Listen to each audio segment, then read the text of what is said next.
We are called to live in a community. We are each of us angels created with one wing, and in order to fly, we need to embrace one another. We are not created by God to compete, but to complement. And now, it's the journey with God. And this is the most difficult part. To believe that we can fly even without wings. Why? Because God is there. And the classic footprints in the sand is a reminder for each one of us that true indeed it was then that God carried us in our toughest times. So when God pushes you at the edge of the cliff, let go. It's either he will catch you when you fall or he will teach you how to fly. I had so many experiences as a priest and as a human person where my faith is tested. I would like to share with you a story. I became a chaplain of the Philippine Children's Medical Center for nearly 8 years. This is actually the first book that I wrote. Why?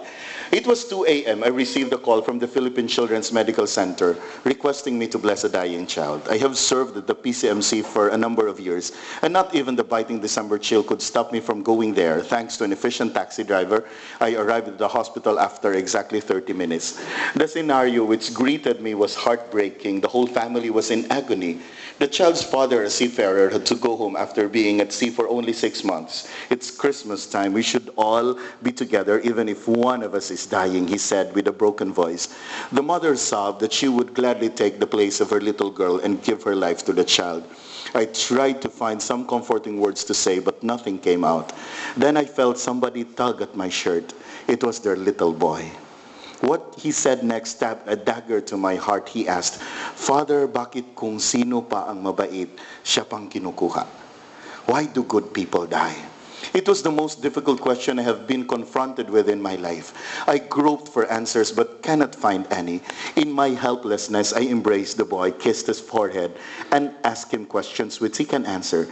"Even if your sister is gone, do you still believe that God loves you?" "Yes, Father," he whispered.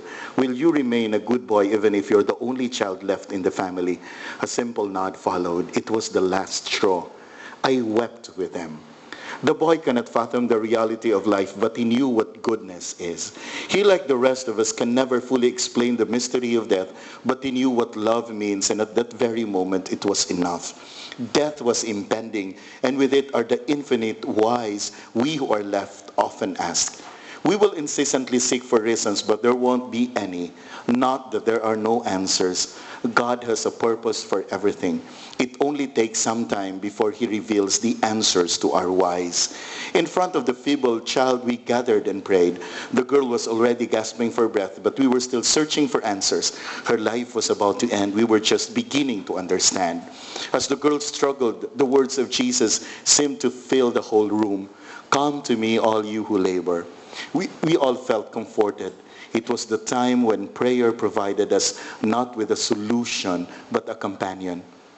Right then and there, I remember these words: "When you pray, do not say that God is in your heart. Rather say that you are in the heart of God." As I write this, I am confident that the little girl is now in the heart of God, as each of us will, because God's heart is greater than all our hearts combined. When children die, the streets of heaven are crowded with angels.